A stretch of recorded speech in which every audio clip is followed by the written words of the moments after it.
आज जो ये वीडियो है उसमें हम इसलिए बना रहे हैं कि the last step of glycolysis, glucose तोड़ने का लास्ट स्टेप और ग्लूकोज बनाने का फर्स्ट स्टेप। तो last step of last step of glycolysis, glucose तोड़ने का लास्ट स्टेप और ग्लूकोनियोजेनेसिस का फर्स्ट स्टेप, उस दोनों को हम डिस्कस करेंगे। तो उसमें क्या होगा कि जो ग्लाइकोलाइसिस का लास्ट स्टेप है वो फैट स्टेट में है और ग्लूकोनियोजेनेसिस का जो फर्स्ट स्टेप है वो फास्टिंग में है। एक ये दो चीज़ हमें समझ में आ जाएगी। फिर वहाँ पे जो फैट स्टेट में जितने हार्मोन और एंजाइम काम करते हैं वो समझ में आ जाएगा, और फास्टिंग स्टेट में जो हार्मोन और एंजाइम काम करते हैं वो समझ में आ जाएगा। दूसरा, हम यहाँ पे थोड़ा ऑर्गन भी डिस्कस करेंगे। फिर ये रिएक्शन फैट स्टेट में कहाँ होता है, माइटोकॉन्ड्रिया में होता है, साइटोसोल में होता है, एंडोप्लाज्मिक रेटिकुलम में होता है, वो डिस्कस करेंगे। और लास्ट में कुछ उसका और फ्यूचर में हम क्या उससे इंटीग्रेट कर सकते हैं। और ये बेसिक वीडियो है तो हमें कैंसर तक काम आ सकता है, डायबिटीज़ मेलिटस तक में काम आ सकता है। तो इसके लिए हम वीडियो बना रहे हैं। आइए शुरू करते हैं और फटाफट इसे ख़त्म करते हैं। देखिए, अब ये जो चीज़ समझ लीजिए, पहले हमने बनाई थी लेकिन एक 2-3 मिनट में उसे ब्रशअप कर लेते हैं वही चीज़, ताकि क्या है कि बायोकेमिस्ट्री आपके माइंड के अंदर सबकॉन्शियस में चला जाए और आपको कभी तकलीफ ना पड़े। देख लीजिए, अब ये जो चीज़ है तो क्या है कि ये फॉस्फोइनोल पाइरूवेट है। ठीक है, तो यहाँ पे हम फॉस्फोइनोल पाइरूवेट को समझते हैं। तो इसमें मैंने याद रखने के लिए कि इसका फॉर्मूला बना लिया है कि भाई इसमें 3 C है, 1 कार्बन, 2 कार्बन और 3 कार्बन। फिर इसमें 3 ऑक्सीजन है, 1 ऑक्सीजन, दूसरा ऑक्सीजन और तीसरा ऑक्सीजन। फिर इसमें 3 हाइड्रोजन है, 2 हाइड्रोजन यहाँ है और 1 हाइड्रोजन को आप फॉस्फेट के रिप्लेसमेंट में समझो। ठीक है, जो यहाँ पे बनेगा फिर, तो उस तरह आप उसे पाइरूवेट को याद कर सकते हो। उसमें 3 जो है फंक्शनल ग्रुप भी होते हैं। एक कार्बोक्सिल ग्रुप जो COO एक फंक्शनल ग्रुप हो गया। दूसरा फंक्शनल ग्रुप इसमें इनॉल बनता है। इनॉल किससे बनता है, 2 कार्बन बॉन्ड होते हैं, 2 कार्बन होते हैं, उसके बीच में जो डबल बॉन्ड होता है, और वो 2 कार्बन अगर हाइड्रोक्सिल ग्रुप से जॉइंट होता है और OH से जॉइंट होता है तो उसे हम इनॉल बोलते हैं। और जो डबल बॉन्ड है इसलिए हम उसे N बोलते हैं, और O और यहाँ पे H समझो, उसकी वजह से आप उसे ऑल बोलते हैं। तो ये इनॉल हो गया। अब ये last step of glycolysis means खाने के बाद का लास्ट स्टेप है। वहाँ पे इंसुलिन काम करता है। मोस्टली ये जो रिएक्शन है ये कैटाबोलिक रिएक्शन है। मोस्टली जितने भी कैटाबोलिक रिएक्शन होते हैं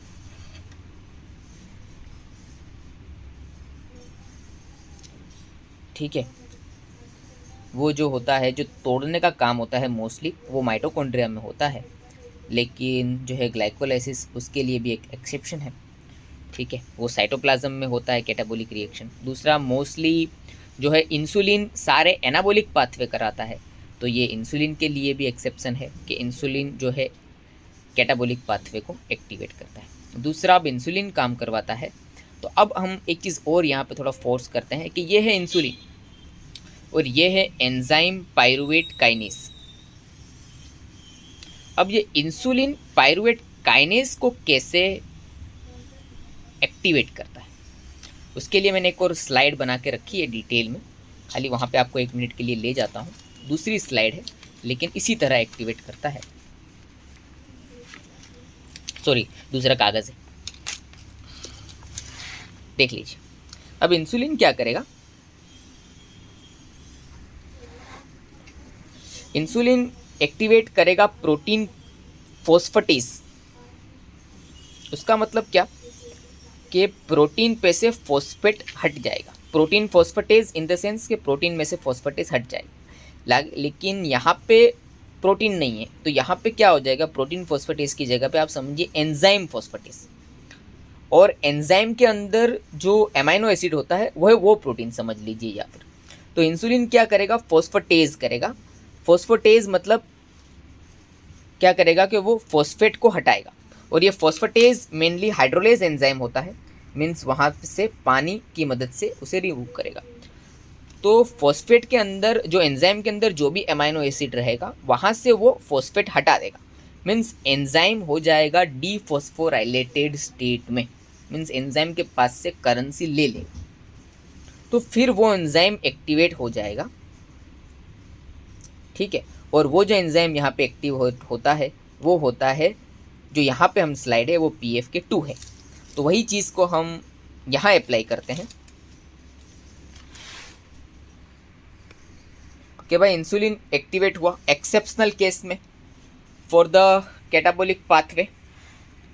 फिर उसने क्या किया, इंसुलिन ने फिर किया उसने फॉस्फेटेज को एक्टिव किया। इंसुलिन ने फिर फॉस्फेटेज को एक्टिव किया। फॉस्फेटेज ने क्या किया, पायरुवेट काइनेज में से जो उसका एक अमाइनो एसिड रहेगा पायरुवेट काइनेज का, उसमें से फॉस्फेट को हटा देगा। मीन्स पायरुवेट काइनेज यहाँ पे लिखा नहीं है मैंने, लेकिन लिख देता हूँ मैं, dephosphorylated, means pyruvate kinase dephosphorylated mostly हो जाते हैं, क्योंकि सारे मोस्टली इंसुलिन के एंजाइम डीफॉस्फोराइलेटेड में एक्टिव होते हैं। तो डीफॉस्फोराइलेटेड हो जाएगा। फिर पायरुवेट क्या करेगा, जो यहाँ पे रिएक्शन करेगा वो वो जो करेगा रिएक्शन करेगा यहाँ पे वो ट्रांसफरेज की रिएक्शन करेगा। मीन्स पायरुवेट काइनेज खुद जो डीफॉस्फोराइलेटेड हुआ वो EC नंबर 3 की वजह से हुआ, हाइड्रोलेज की वजह से। और अब वो क्या कर रहा है, ADP में से ATP बना रहा है। मीन्स अब यहाँ पे ये जो पायरुवेट काइनेज एंजाइम है उसका जो EC नंबर है वो 2 है, और ये लास्ट स्टेप ऑफ ग्लाइकोलाइसिस है। मीन्स अब यहाँ पे बिजनेस का ख़त्म होने वाला है, तो लास्ट स्टेप में हमको पैसा मिलेगा, इसलिए ADP में से ATP बनेगा और सबस्ट्रेट लेवल फॉस्फोराइलेशन से हमें एनर्जी मिल जाएगी। तो ये हमने जो है लास्ट स्टेप ऑफ ग्लाइकोलाइसिस बना दिया। यहाँ तक का वीडियो हमने बनाया था, लेकिन थोड़ा मैंने और उसको इंटीग्रेट किया और कुछ और डिटेल्स उसमें ऐड करी। अब क्या होता है कि हमको रिवर्स जाना है वापस। अभी तक हमने क्या किया था कि हमने यहाँ पे जो है फॉस्फोइनोल पायरुवेट में से पायरुवेट बनाया था, इन द सेंस कि हमने ग्लूकोज में से ग्लूकोज 6 फॉस्फेट, ग्लूकोज 6 फॉस्फेट में से फ्रुक्टोज 6 फॉस्फेट, फ्रुक्टोज 6 फॉस्फेट में से फ्रुक्टोज 1,6 बिसफॉस्फेट, फ्रुक्टोज 1,6 फॉस्फेट में से ग्लिसराल्डिहाइड 3P, फिर उसका जो आइसोमर जैसा है वो DHAP, फिर वहाँ से 1,3 बिसफॉस्फोग्लिसरेट, फिर 3 फॉस्फोग्लिसरेट, फिर 2 फॉस्फोग्लिसरेट, फिर फॉस्फोइनोल पायरुवेट, और फिर हमने जो बनाया वो है पायरुवेट। यहाँ पे हमारा ग्लाइकोलाइसिस मीन्स द ग्लूकोज का तोड़ फोड़ ख़त्म होता है। अब हमको पायरुवेट को जो रिवर्स ले जाना है उसके लिए हमने ये रिएक्शन नीचे बना रखा है, उस पर हमें आज फोकस करना है। जल्दी ख़त्म कर लेते हैं क्योंकि आपका प्री कंटेक्स्ट अच्छा हो गया है, तो ईजीली आपको समझ में आ जाएगा। अब ये है कि पायरुवेट जो काइनेज एंजाइम है वो मोस्टली इरिवर्सिबल स्टेप है फॉर द ग्लाइकोलाइसिस। वो एक्टिवेट होता है इंसुलिन के प्रेजेंस में, वो ट्रांसफरेज की रिएक्शन करता है और खुद डीफॉस्फोराइलेटेड होता है हाइड्रोलेज फॉस्फेटेज की वजह से, डीफॉस्फोराइलेटेड फॉस्फेटेज की वजह से होता है। तो अब क्या होगा कि उस पायरुवेट काइनेज इरिवर्सिबल है, तो हम उसे रिवर्स नहीं कर सकते। मीन्स हमारे पास ऐसा कोई नहीं है जो पायरुवेट काइनेज को रिवर्सल करे। तो उस प्रोसेस को रिवर्सल करने के लिए हमें यहाँ पे 2 चीज़ों की ज़रूरत पड़ेगी। एक तो ये जो ग्लाइकोलाइसिस हो रहा है वो साइटोप्लाज्म में हो रहा है, तो हमें पायरुवेट काइनेज को रिवर्सल करने के लिए 2 चीज़ों की ज़रूरत पड़ेगी। एक हमें माइटोकॉन्ड्रिया की ज़रूरत पड़ेगी और दूसरा हमें 2 एंजाइम की ज़रूरत पड़ेगी पायरुवेट काइनेज को रिवर्सल करने के लिए। तो पहला एंजाइम जो हमें ज़रूरत पड़ेगी वो है पायरुवेट कार्बोक्सिलेज, और दूसरा एंजाइम की जो हमें ज़रूरत पड़ेगी वो है pyruvate carboxy kinase, phosphoenol pyruvate carboxy kinase. ठीक है, ये है EC नंबर 4। तो यहाँ पे हमें 2 तरह के एंजाइम को रिवर्स करेगी। मीन्स EC नंबर 2 को रिवर्स करने के लिए हमें 2 एंजाइम की ज़रूरत पड़ेगी। एक EC नंबर 6 में ligase pyruvate carboxylase means carbon को ऐड करेगा, और फॉस्फोइनोल पायरुवेट कार्बोक्सीकाइनेज जो कार्बन डाइऑक्साइड को हटाएगा। उस तरह के 2 एंजाइम की ज़रूरत पड़ेगी। अब ये पायरुवेट को पहले ऑक्जेलो एसीटेट बनाने के लिए मीन्स पायरुवेट को ग्लाइकोलाइसिस का फर्स्ट स्टेप कराने के लिए इतना आसान नहीं है, क्योंकि अब यहाँ से जो ये बॉर्डर बनी हुई है ना, मीन्स ये जो हमारा स्टेट था वो फैट स्टेट था, खाने के बाद था, लेकिन अब ये जो हमारा स्टेट है फास्टिंग स्टेट है। अगर कोई पैसे वाला आदमी है तो इंटरमिटेंट फास्टिंग वाला स्टेट। तो अब यहाँ से अभी तक आप यूँ ही समझ लीजिए कि हम फैट स्टेट में ही हैं, मीन्स इंसुलिन के अंडर कवरेंस में ही है।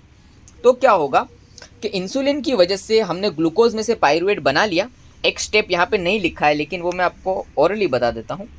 एसिटाइल कोए को बीच में लाते हैं, जिससे ये जो लिंक है ना वो भी हमारी टूटे नहीं। तो पायरुवेट में से क्या बनेगा, एसिटाइल कोएंजाइम ए बनेगा। किसकी हाजिरी में, इंसुलिन की हाजिरी में। मीन्स यहाँ पे याद रखना कि पायरुवेट में से एसिटाइल कोए बनेगा ना, फिर उसका काम एसिटाइल कोए का 2 तरह का काम है। वो फैट स्टेट में अलग काम करता है, फास्टिंग में अलग काम करता है। मीन्स भूखा रह के अलग काम करता है, खाना खाने के बाद अलग काम करता है, मेरी तरह है।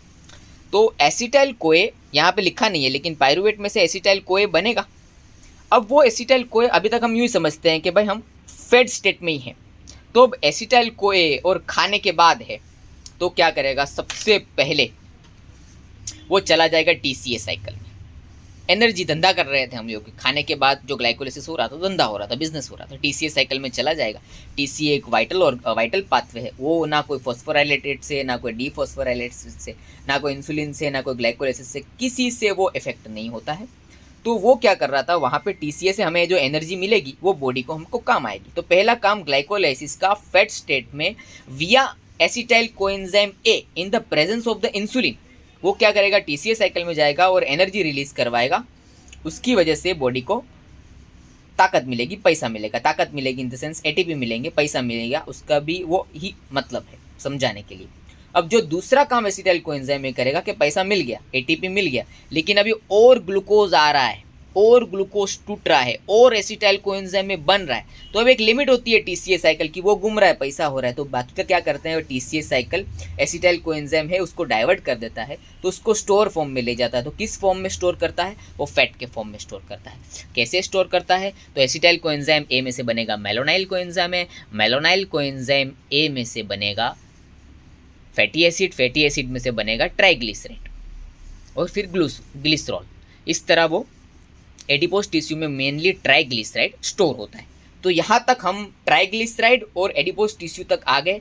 वहाँ तक हमने जो है, जहाँ पे बहुत ज़्यादा ग्लाइकोलाइसिस हो रहा था, मीन्स बहुत ज़्यादा ग्लूकोज था, हमने एनर्जी भी निकाल ली TCA साइकिल से। अब हमने जो है फैट को एडिपोज टिश्यू में स्टोर कर लिया। अब इससे रिवर्स कंडीशन में यहाँ पे आ जाइए।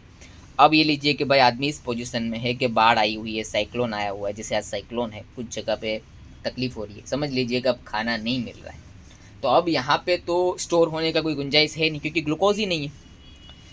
ठीक है, तो अब क्या होगा कि बॉडी जाएगी एडिपोज टिश्यू के पास कि भाई तूने जब खाना बहुत था तब स्टोर करके रखा था, चलो उसे तोड़ो। तो अब एडिपोज टिश्यू में होगा ट्राइग्लिसराइड। अब वो ट्राइग्लिसराइड को तोड़ने के लिए हम ऐसा रोड पे नहीं तोड़ सकते उसको, तो वो मोस्टली तोड़ता है लीवर। तो एडिपोज टिश्यू में से ट्राइग्लिसराइड को लिया जाएगा लीवर में, फिर लीवर उसका कराएगा beta oxidation of fatty acid. तो वो ट्राइग्लिसराइड में से उसका फैटी एसिड बनेगा, beta oxidation of fatty acid बनेगा। और beta oxidation of fatty acid की वजह से जो मॉलिक्यूल बनेगा वो है एसिटाइल कोएंजाइम ए। ठीक है, वो फास्टिंग स्टेट की अब मैं बात कर रहा हूँ। ठीक है, तो अब एसिटाइल कोएंजाइम है प्रोडक्ट इनहिबिशन की वजह से।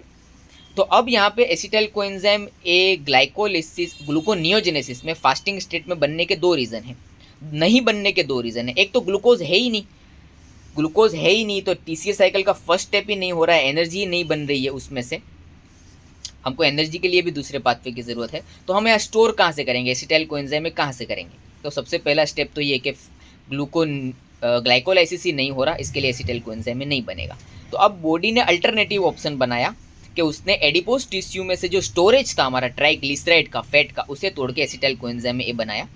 तो अब यहाँ पे एक तो एसिटाइल कोएंजाइम में बन नहीं रहा था और दूसरा हमारे पास ऑलरेडी एसिटाइल कोएंजाइम ए हमने दूसरी तरीके से बनाया, तो वो एसिटाइल कोएंजाइम ए पाइरुवेट को इनिबिट करेगा कि भाई अब तेरे को कुछ काम ही नहीं है क्योंकि मैं तो आ गया हूँ तेरे बिना भी, तो वो उसको एलोस्टेरिकली बोलो या प्रोडक्ट इनहिबिशन बोलो, तो उसका जो एंजाइम होगा पाइरुवेट में से एसिटाइल कोएंजाइम में बनने का पीडीएच कॉम्प्लेक्स उसको इनहिबिट कर देगा।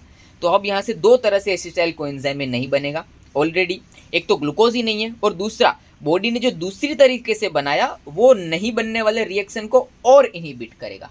तो अब क्या होगा, यहाँ से ये साइकिल जो नॉर्मली फैट स्टेट में पाइरुवेट में से एसिटाइल कोएंजाइम ए बनता था वो बनेगा नहीं, तो अब यहाँ पे पाइरुवेट जमा होता जाएगा। तो अब बॉडी क्या करेगा भाई, वो क्या होता था कि पहले एसिटाइल कोएंजाइम ए के वाया टीसीए साइकिल में जाता था, मीन्स वो एसिटाइल कोएंजाइम में सबस्ट्रेट नहीं है टीसीए साइकिल के लिए, लेकिन वो एक्टिवेट कर देता था टीसीए साइकिल को, उसका जो मॉलिक्यूल है वो आगे का बना देता था। लेकिन अब क्या होगा, पाइरुवेट इतना बढ़ गया है कि हम ये 3 कार्बन स्ट्रक्चर है पाइरुवेट, तो अब क्या होगा कि पाइरुवेट में से ऑक्जेलो एसीटेट बनेगा और ये जो रिएक्शन होती है ना वो माइटोकॉन्ड्रिया में होती है, इसलिए होती है कि पाइरुवेट 3 कार्बन स्ट्रक्चर है और एसिटाइल ऑक्जेलो एसीटेट 4 कार्बन स्ट्रक्चर है। तो अब क्या होगा कि भाई हमारे पास एक कार्बन कम है, तो एक कार्बन को पूरा करने के लिए हमको कार्बन ऐड करना पड़ेगा और सबसे सस्ता कार्बन हम CO2 में से ले लेते हैं। तो यहाँ पे हम कार्बन को ऐड कर लेते हैं, pyruvate carboxylase means pyruvate carboxylase means CO2 हमने ऐड कर दिया, और पाइरुवेट कार्बोक्सिलेज मीन्स सारे कार्बोक्सिलेज के एंजाइम जो है वो इसी नंबर 6 मीन्स लाइगेज कैटेगरीज में आते हैं, और जहाँ पे भी लाइगेज आएगा वहाँ पे ATP यूज़ होगा, तो अब वो ऑक्जेलो एसीटेट बन जाएगा। लेकिन अब हमने ऑक्जेलो एसीटेट बना दिया पाइरुवेट कार्बोक्सिलेज की वजह से, लेकिन अब मगजमारी ये है कि ऑक्जेलो एसीटेट 4 कार्बन स्ट्रक्चर है, तो वो जो है माइटोकॉन्ड्रिया से बाहर नहीं निकल पाएगा, तो उसको बाहर निकालने के लिए हमको बस की ज़रूरत पड़ेगी, और वो बस है मैलेट। तो अब ऑक्जेलो एसीटेट में से हम क्या करेंगे, मैलेट में कन्वर्ट कर देंगे उसको माइटोकॉन्ड्रिया के अंदर ही। फिर मैलेट क्या करेगा, ये माइटोकॉन्ड्रिया का मेम्ब्रेन है, तो वो माइटोकॉन्ड्रिया में से बाहर में अंदर से बाहर आ जाएगा मैलेट, और फिर वापस मैलेट बाहर आके मैलेट में से वापस ऑक्जेलो एसीटेट बन जाएगा, मैलेट में से वापस ऑक्जेलो एसीटेट बन जाएगा। यहाँ पे जब मैलेट यूज़ होगा तो NADPH यूज़ होगा, और यहाँ पे जब मैलेट में से वापस ऑक्जेलो एसीटेट बनेगा तो NADH प्रोड्यूस्ड होगा। ठीक है, अब मीन्स हमने माइटोकॉन्ड्रिया को पाइरुवेट में से हमने ऑक्जेलो एसीटेट बनाया माइटोकॉन्ड्रिया में, और मैलेट की वजह से उसे बाहर लेके आए। अब वापस ऑक्जेलो एसीटेट 4 कार्बन स्ट्रक्चर है, और हमारा जो नेक्स्ट स्टेप है फॉस्फोइनोल पाइरुवेट वो 3 कार्बन स्ट्रक्चर है, जिससे हमने इस वीडियो की शुरुआत करी थी। तो यहाँ पे सबसे ये 4 कार्बन स्ट्रक्चर है और यहाँ पे 3 कार्बन स्ट्रक्चर है, तो सबसे पहले हमको एक कार्बन हटाना है। तो कार्बन हटाने के लिए हमको जो एंजाइम यूज़ करना पड़ेगा वो होगा कार्बोक्सीकाइनेज। अब mostly decarboxylation reaction means carbon हटाने का रिएक्शन लाइज कैटेगरी में होता है मोस्टली, मैंने आगे भी एंजाइम क्लासिफिकेशन में सारे एंजाइम को डिटेल्स में लिए है, वहाँ पे आप उसे देख सकते हो। तो वहाँ पे इसी नंबर 4 होगा, और मोस्टली लाइज कैटेगरी में यहाँ पे जो मैं खुद ही क्वेश्चन करता हूँ, जैसे लाइगेज कैटेगरी में कैसा होता है कि ATP हमेशा यूज़ होता है, लेकिन लाइज कैटेगरी में ATP यूज़ नहीं होता। तो आप पूछ सकते हो कि भाई फिर क्यों तूने यहाँ पे GTP लिखा है।